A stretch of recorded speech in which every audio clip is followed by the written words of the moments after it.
Hi, my name's Christopher Price, and I'm Chief Executive of RBST, the Rare Breed Survival Trust. And I'm here with Tom Blunt, our Senior Conservation Advisor, and we're going to be discussing this year's RBST Watchlist, which has been launched today.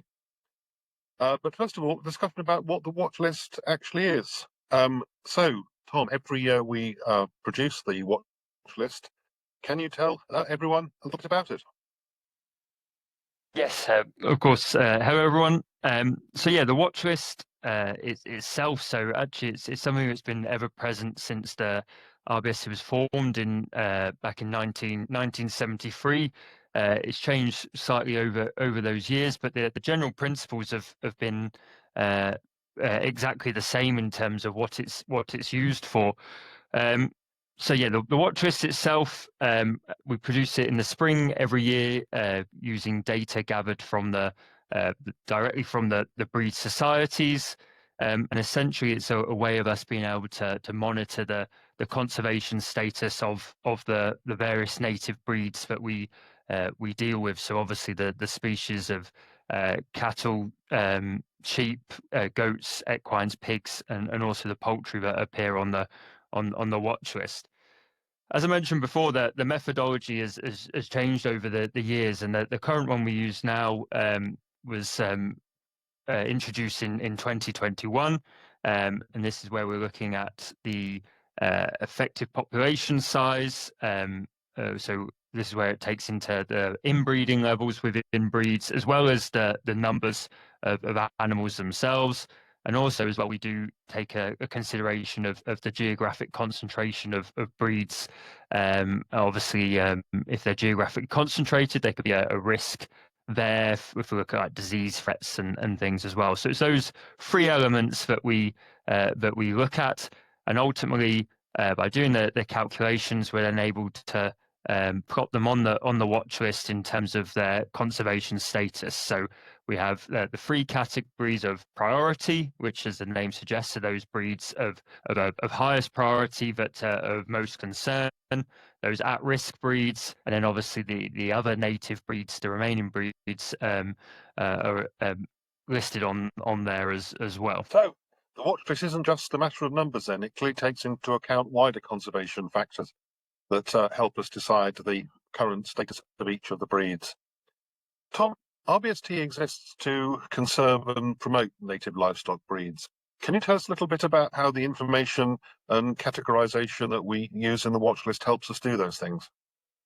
Yes, yeah, of course. So for us to effectively be able to manage and work with the various breeds and the breed societies and breeders involved, we also have to have a clear understanding of the individual breeds' pictures. Obviously, we're working with a wide range of species and breeds, so trying to ascertain the individual picture is very important. And this is where the data is critical. Obviously, each year there can be various challenges that each breed will face. So having this a clear picture, and the fact that we're able to gather data that is the same for the various breeds means that there is a bit of comparison that can be done. So as well as looking at the individual breeds, we're looking at the bigger picture, monitoring the trends, not just an isolated year. And yeah, that's critical really in enabling us to determine what the priorities are, so we can monitor if they're perhaps declining populations, a reduced number of breeders, and ultimately we try and work and intervene with the various breed societies and individual breeders once we start to see these trends to help improve the situation. So ultimately all the work and the progress of the breeds is all based on the data that's gathered from the breed societies, and obviously, and then like you said, it enables us to prioritize our work streams based on the situation that we're presented with. So, all of this sounds like it underlines the importance of breeders and keepers registering their animals and of breed societies passing over the data when they have it. Yes, no, definitely. So the data itself, so we for the watch list, we collect it in conjunction with DEFRA, who produce their the FANGRA annual inventory every year. So between ourselves and them, we contact the breed societies directly. And then they obviously have got that information from their individual breeders that have registered with the breed society, and that's the critical element, that the data that's captured is those animals that are registered with the breed society. So that's why we highlight the importance of individual breeders registering their animals. They're obviously then in turn contributing to the conservation of their individual breeds. So without the registrations, essentially these animals aren't included in the conservation of these particular breeds. So the importance, the breeders play a huge part in terms of the registration process, ensuring that the data is collected, fed into the breed societies, and then obviously in turn then fed back to the likes of ourselves and DEFRA to produce the watch list and the annual FANGRA inventory as well. Okay then, so now we've discussed what the watch list is, how we put it together and why it matters. Let's move on and find out the details of this year's watch list. And obviously, it's great that we're joined by representatives of and keepers of breeders of some of the breeds that we'll be discussing. So we just start off with brief introductions. Hi, I'm Nicola Salter and I'm chairman of the Hackney Horse Society. Hi, I'm Lynn Arrowsmith and I keep about 17 different rare breeds. I'm the chair of the Manx Lockton Breeders Group, on the Soyinborough Rare Society, and I'm a director of the Irish Mild Cattle Society. Farmer based in the Peak District. I bought a farm for my 50th birthday. We've been here about 15 years now. I'm Cameron Betts. I'm a director of the Lincoln Red Cattle Society and a breeder of both original population and XP Lincoln Reds. Thank you. So like I said, we'll go into more specifics on the individual breeds in a second. But if we take a step back and look at the bigger picture for the 26-27 watch list and what the data is indicating and what changes have been made.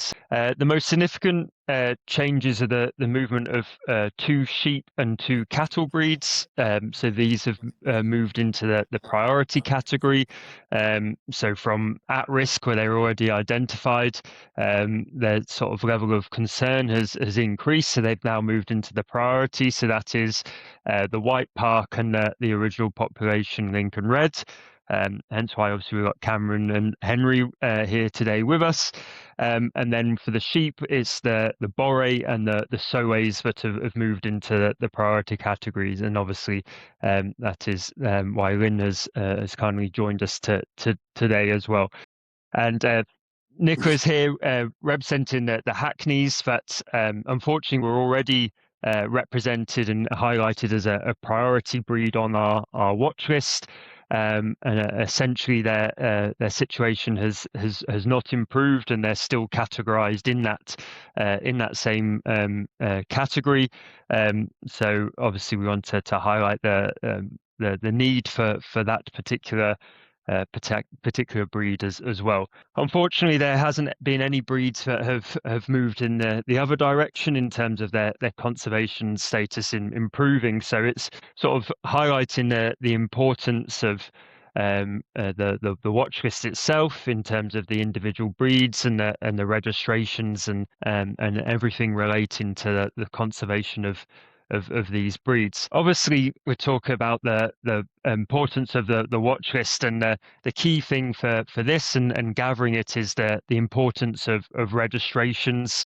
Obviously, earlier in 2025, we ran a campaign, the RBST, on the importance of registration. The strapline conservation starts with registration. And that's a key theme that we talk about on a regular basis, that it's those animals that are registered with the respective breed societies that ultimately are recorded in the various stud books, herd books, flock books for those breeds, and ultimately are the ones contributing to the conservation of those breeds. And I can't emphasize enough the importance of that, and it's something we'll continue to push and encourage others to be involved with, and we'll continue to do that as we go through.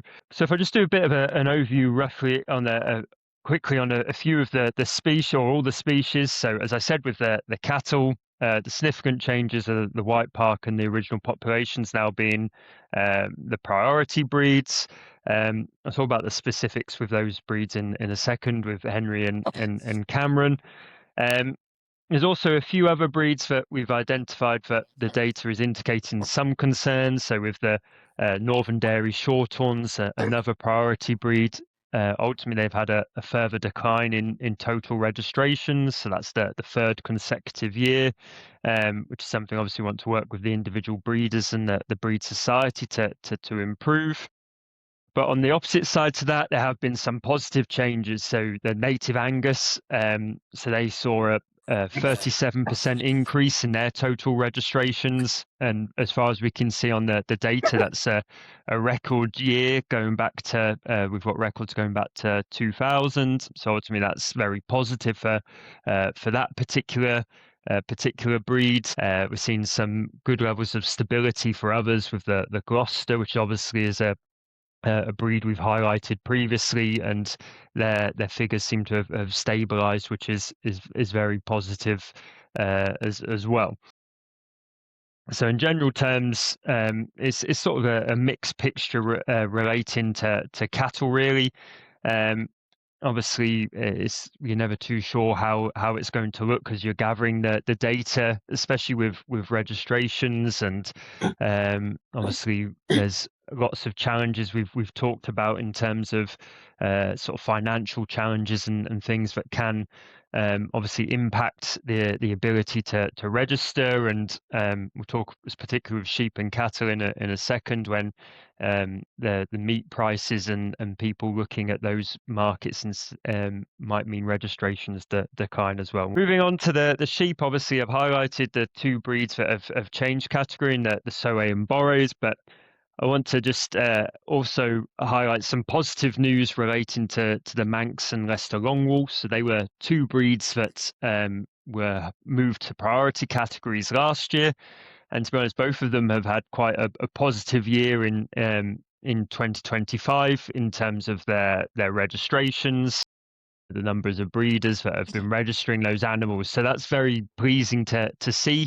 Obviously, we were concerned with their levels, and hence why they were moved into the priority category. So it's great to see that there has been a bit of a turnaround. Obviously, we'd want that to be continued and maintained throughout future years as well, and it's something we'll be monitoring to hopefully have a similar impact going forward into 2026 and beyond as well.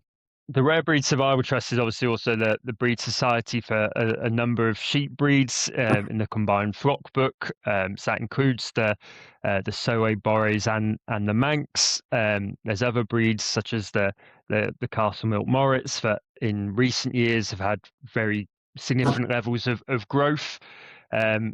2025 indicated a slight decline in registrations, but as I've said, they've had a number of years of sustained growth, and their popularity has increased. So again, that's something we'd monitor to hopefully see perhaps it's a one-off rather than a significant trend. So it's something we look at. So I think the importance with the watch list is to highlight that it's not just we're not just looking on a year-by-year basis. We're obviously looking for trends and looking for changes over time as well, and that's obviously why we look for seeing what the data is indicated over a prolonged period of time. In terms of the pig breeds, just quickly summarise these. So unfortunately, all native pig breeds are categorised as a rare breed. 7 are listed as priority, and the status of these individual breeds hasn't changed for this watch list, so that the categories they're in will remain the same. It was, I suppose, quite a pleasantly surprising picture when I looked at the pig data.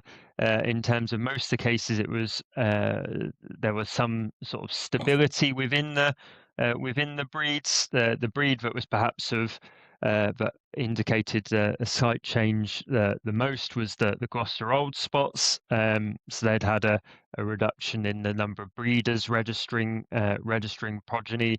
So again, that's something to note. So the importance of trying to encourage new breeders to keep and register these breeds is very important. It's something we try and push, as well as the individual breeders and breed societies as well. Then moving on to the goat breeds. So then we've got 4 goat breeds that are rare breeds. So the Bagot, the Golden Guernsey, the Old English, and the English goat. The English and Old English are the priority breeds, and the Bagot and Golden Guernsey are the at-risk breeds. We also have the Cheviot feral population identified on the watch list as well as a feral population, I just said. There wasn't too much change within these individual breeds, so no change of categories. The standout was the English goat that had a very successful year in terms of registrations and things, which was very positive.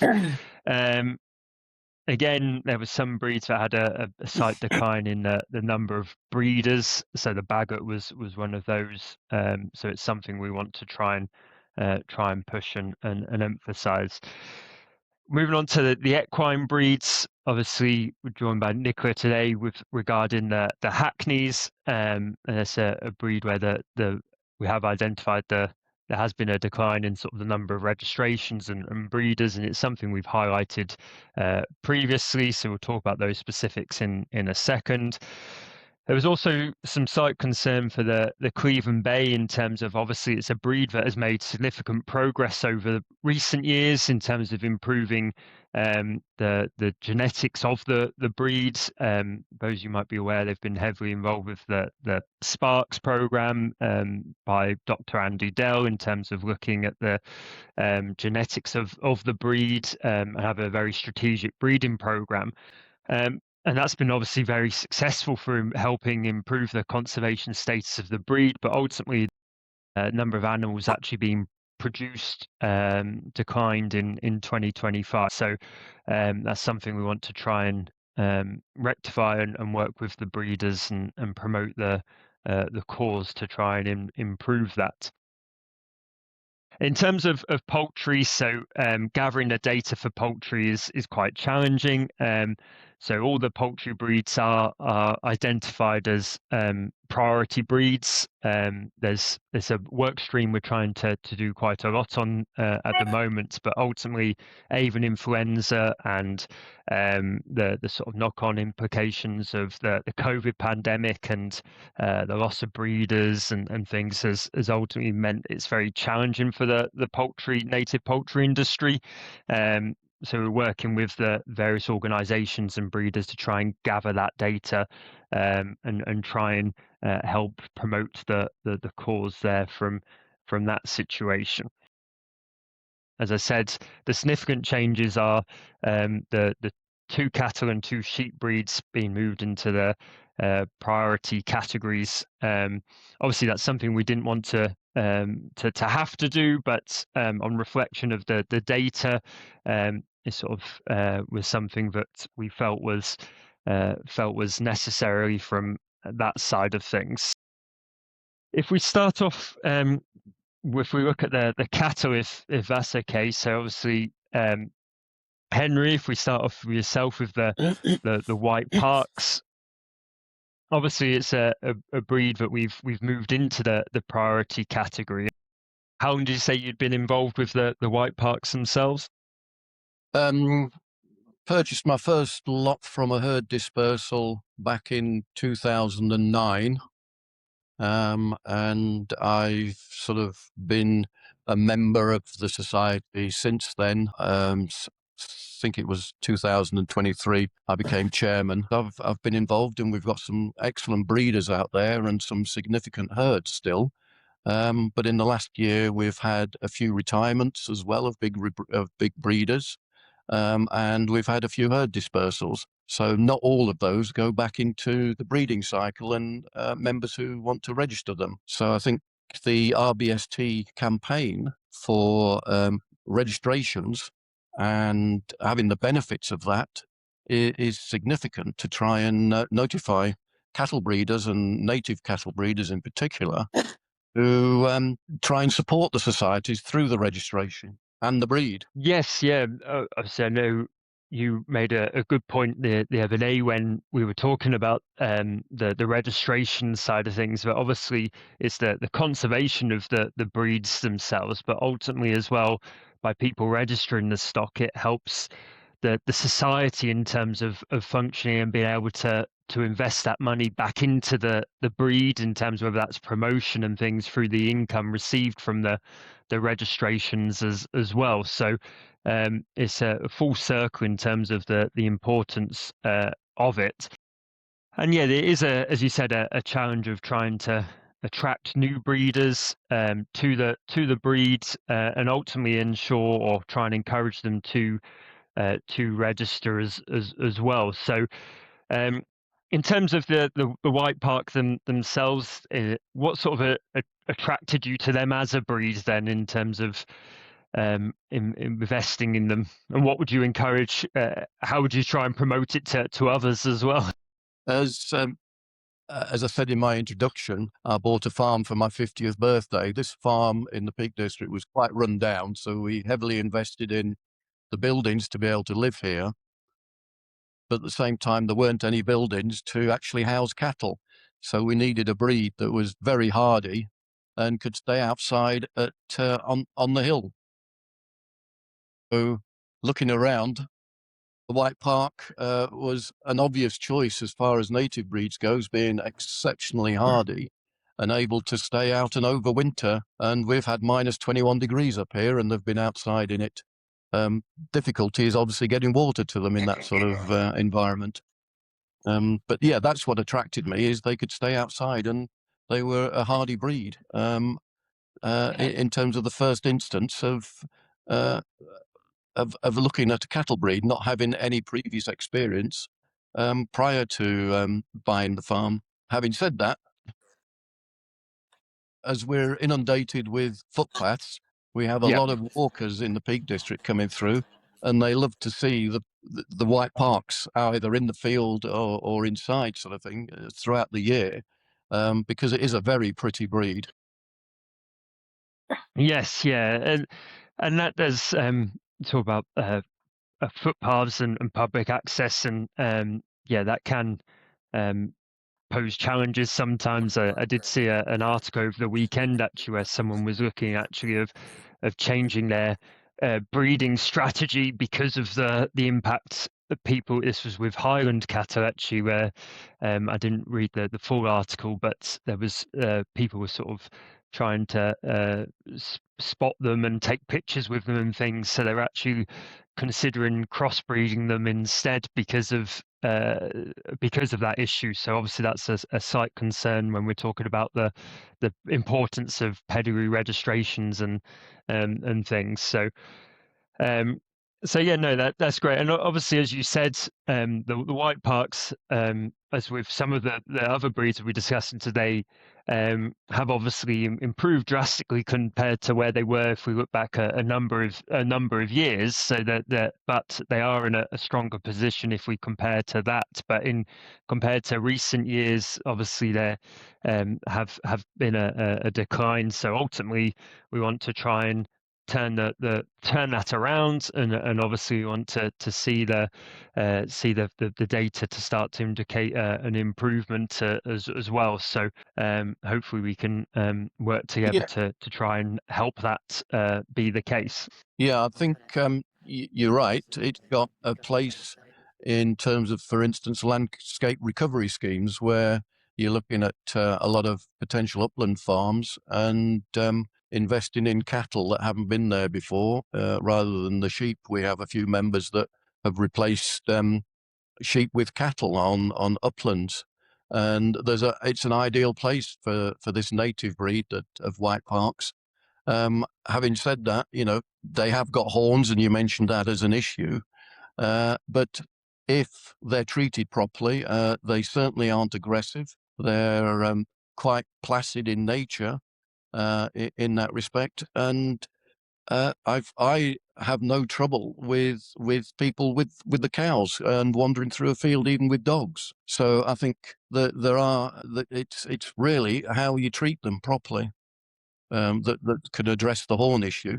But in terms of some of our members, they are certainly using the breed commercially through having invested in things like landscape recovery and environmental schemes. Yes, yeah, and obviously as well as the grazing attributes, there's obviously through the commerciality with the meat markets as well, and the quality beef produce from them as well. I mean, it's an ideal cow for just having pasture fed in terms of that, and produces excellent quality beef, albeit not in a short term. You have to wait for it to mature in line with its slower growing nature. Yes, yeah, but ultimately as well, that's coming into the sort of inputs as well, and that adds to the flavour. But obviously, the ability to finish off of grass and things is a very useful benefit to the breed as well. So yes, it might take slightly longer, but the quality of the produce and everything is very good. So thank you, Henry. If Cameron, if we just move on to yourselves to talk about the original population Lincoln Reds themselves, and specifically your herd as well, and everything, that would be great. Cool. Yeah, so we've got a herd of about 30 original population Lincoln Red females. We're just cracking on, and we're trying to expand them ourselves personally at the minute. We are planning on doing some AI work and some embryo work in the future, just to try and get them to really jump in numbers. And overall, we've got quite a large portion of the population available of their oak. We went for the Lincoln Red because we were wanting an animal that could finish on grass and was generally unimproved. We were looking at natives as a whole, but we needed quite a large number, and we needed them to be pretty original and finish on grass systems quite nice and easily because we're PFLA approved. So at that time, we decided we would get some OPs as well as XP cattle just to boost the numbers up essentially. One of the main reasons really we came down to at the end of the day was flavour. We were wanting a nice beef product that was good and finished, nicely marbled as well, so we can directly sell that product from ourselves. Yes, yeah, and just to highlight, you mentioned the XP there. So obviously the original population Lincoln Reds are essentially a subpopulation of the Lincoln Red breed themselves. So those of you that have looked at the watch list will see that we have the Lincoln Red categorized as a native breed, and then the original population as a priority breed now. There's other examples of that on the watch list, including the native Aberdeen Angus and the traditional Herefords as well. And they're populations that are identified by the Breed Society and individually recorded within the Breed Society as well, and represent quite unique genetics for the breeds in terms of only using those native bred genetics. So the original population Lincoln Reds, obviously, as well as its own sort of population, it has a wider importance to the rest of the Lincoln bred breed as well, in terms of enabling contributing to that wider genetic diversity, which is critical as well. So obviously we talk a lot about numbers, and ultimately that's the numbers that we can get from the breed societies, but within that is the importance of the genetics within the breed, and that's something obviously is the breed societies can play an important role in that.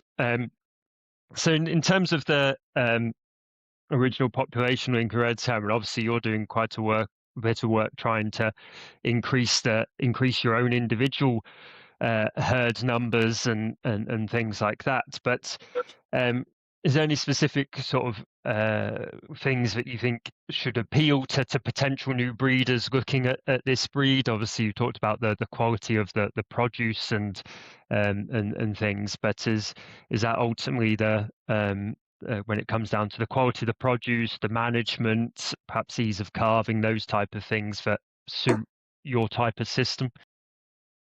Yeah, so I think overall they're pretty much a good all-rounder. They are easy calving. They do throw nice small calves, like can grow pretty quickly. Temperament is always exceptional, which is very important, I think, across the board. We run a mob graze system, so we're moving our cattle every day. So they're just nice and quiet, and they get handled, and they just work very well for us. Easy calving for me is one of the biggest factors, and I think that comes down to them being native, but also not having anything else bred into them, like some of the XP cattle have in the past, which are Yeah. Cool. No, that's great. Thank you for that. So yeah, we'll bring the conversation back to Eber a bit later on. But if we move on to Nicola first, to discuss the Hackney situation. As I said, obviously this is a breed that we've been aware of their sort of a position for a while now, in terms of obviously being listed as a priority breed. So Nicola, in terms of obviously yourself and your involvement in the breed, if you just give us a bit of a background and ultimately where you sort of see the Hackney's sort of potential as well. Yes. Yeah, I've been involved with horses and carriage driving mainly majority of my life.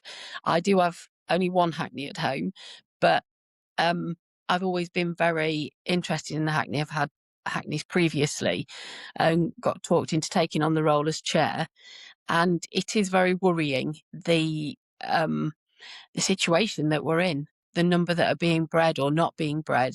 We lost 2 of the big breeders in the last couple of years, and one of those studs, the granddaughter, has taken over, but is only going to breed 2 or 3 a year, as opposed to what grandfather used to breed.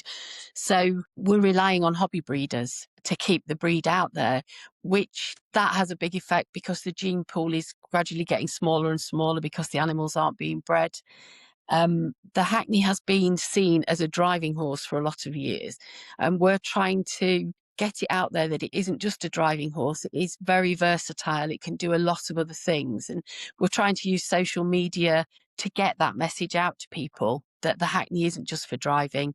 It show jumps, it can do dressage, it can be a child's pony. There are a lot of uses for it, but it's hard when something's been labelled for such a long time to turn that around, but we're trying our best, and we will keep doing that. It is such a, people don't realise that it's such a hardy breed, really, and the stamina that it has is incredible, but it is so very athletic as well, so it makes a super under saddle horse as well as a driven horse. So yeah, like I say, we're trying to get that out, and just trying to encourage the hobby breeders as such, because we just haven't got the big studs anymore. And it's a horse, you're 4 years before you can actually do an awful lot with it. So there's a lot of money and time invested before you can really do a lot with it. That obviously has a bit of something to do with breeding, but yeah. Yeah, obviously it's we've got a range of species represented today, and there is there's some similarities and challenges that you all face, but then obviously there's some sort of species specific challenges that you face as well. And obviously, as you said, with the equines in general. It's sort of a longer period, both in terms of the breeding process, but obviously that ability for them to mature until you're able to do something with them as well. But you made a good point about, I suppose, the sort of versatility of the breeds and sort of highlighting the uses and what they can be used for, and that's something that's common amongst all the breeds and species we sort of work with. Really, is about trying to find their sort of use and their sort of commerciality, isn't it? Because some of them aren't necessarily traditionally seen on a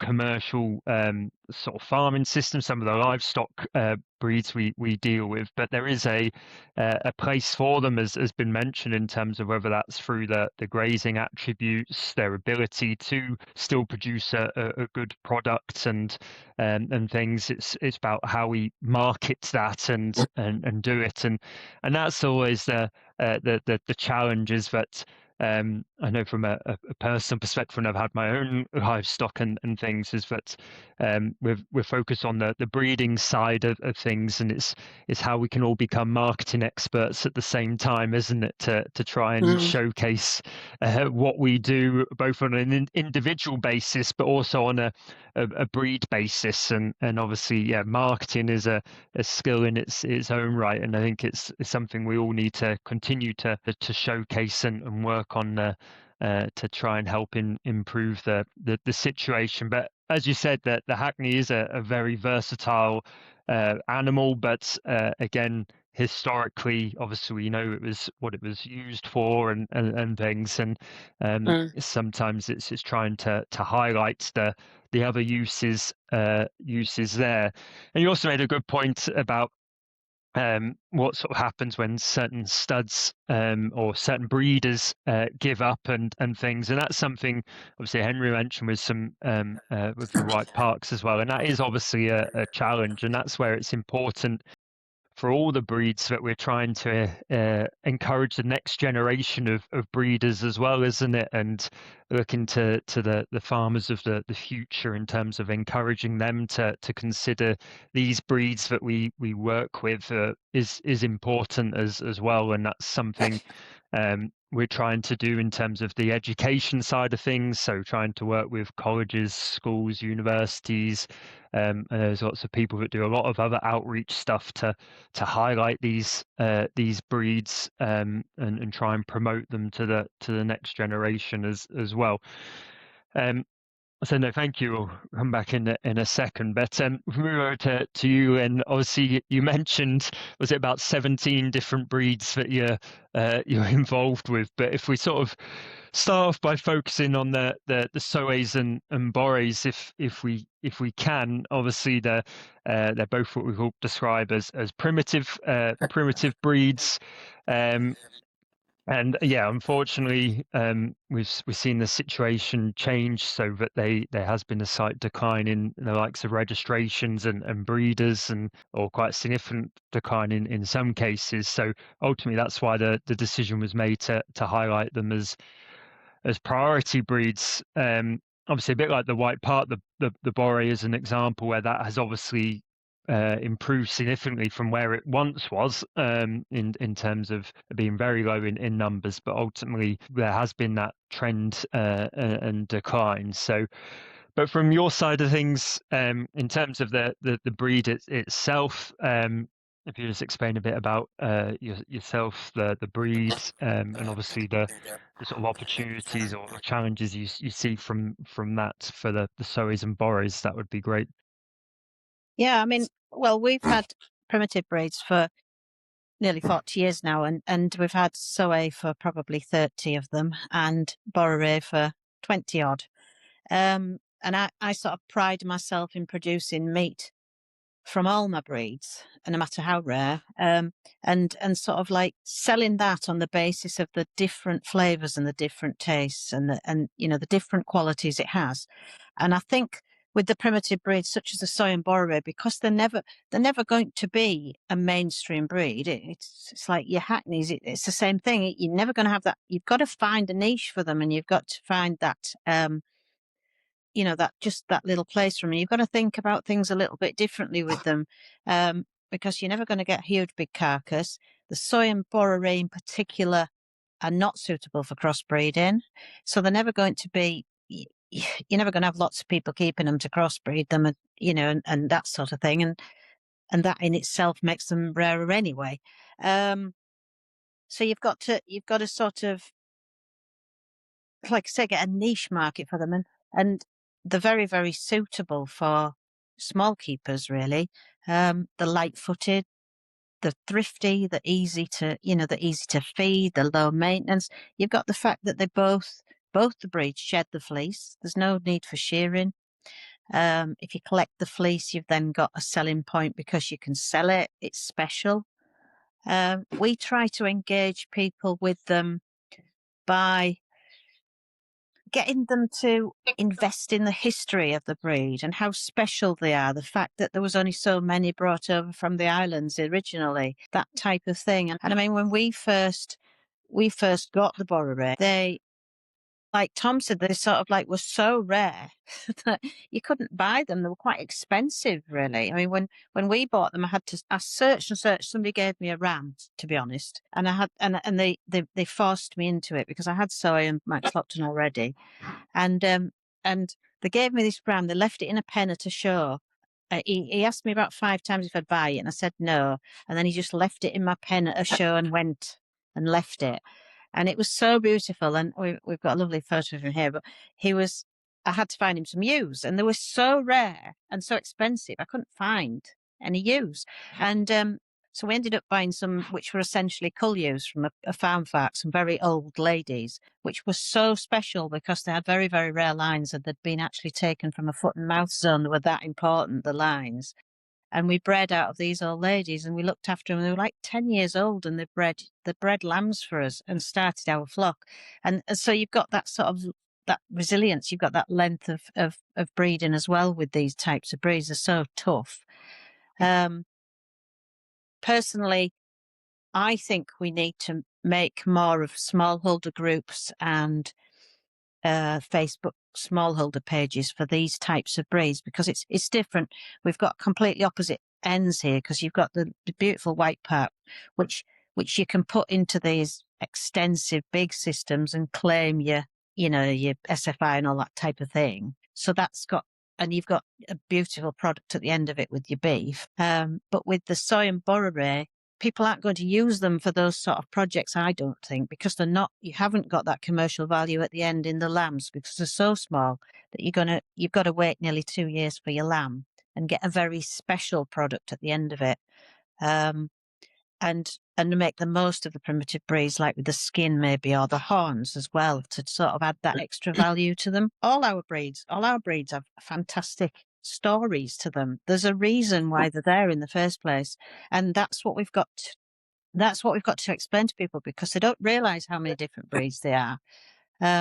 And I think you mentioned obviously the meat and the commerciality of them, and obviously that is an important market for the breeds that we're discussing, and obviously that's important. We talk about the rarity of these breeds, and some people will ask, well, why would we focus on the meat element when we're trying to improve numbers? But ultimately, obviously, it's those markets that help the breeds survive, and we need to obviously promote the uses and the quality of this produce, and obviously then that enables more breeders to keep these animals, and ultimately helps increase demand, isn't it, for the produce? So it comes back to those of you that are purchasing produce and things to have that discussion with the butchers, the farm shops, look at perhaps other sources of buying privately from individual farmers as well that do meat boxes and things, and help support the cause in that way, and ask the question as to what breed it is, and when it's listed as rare breed beef or rare breed lamb, then ask those questions, and ultimately that helps create that demand as well. If the consumer can do a lot as well for the conservation of these breeds. It's the whole supply and demand. If consumers are asking for a certain produce, then people like to fill that demand, don't they? And there's a huge range of sort of stakeholders to engage with, isn't it? A huge level from the consumers to the potential breeders, obviously those existing breeders as well, to look at encouraging them to register and things. And ultimately, it's about trying to highlight the markets that are available for breeders that then can encourage them to essentially breed more, isn't it? So if you look at the Hackneys, for example, we talk about promoting their uses other than just obviously as a driving pony. It's how we can showcase that they could be perhaps used for ridden activities, in-hand classes, those opportunities as well. And ultimately, if there's then a demand for them, that encourages more breeders to breed them, and because obviously there's an investment involved in that. So we need to help create those markets and that demand, and then ultimately that encourages breeders to breed them, because I appreciate it is all sort of a lot of it can be driven by finances at the end of the day, and it's all well and good me sat here telling breeders that they need to breed more animals, but that's only going to work if there's the opportunities and markets there for these breeders to sell their produce, isn't it, and sell their animals or the routes to market. There's no point me saying breed from them and then that's great, but who's going to pay to keep them? Where are they going to go? Yeah. Those type of things, isn't it? So it is important for us to all to work together to showcase that and to promote that. And as we said, it's all driven by that importance of breed registration. So if there's breeders out there that have these animals that aren't actively breeding or looking, they might be crossbreeding, I'd sort of encourage you to contact your breed society, or obviously come through to ourselves and have those discussions, and we can try and assist in terms of helping you perhaps source breeding stock, or try and highlight the importance that you have. Obviously, it's not just the numbers game that we're talking about. Some of those genetics that you'll have in your herds and flocks will be vital for the breeds as well, in terms of their conservation. So it's not just numbers, it's those genetics, isn't it, that are I think critical.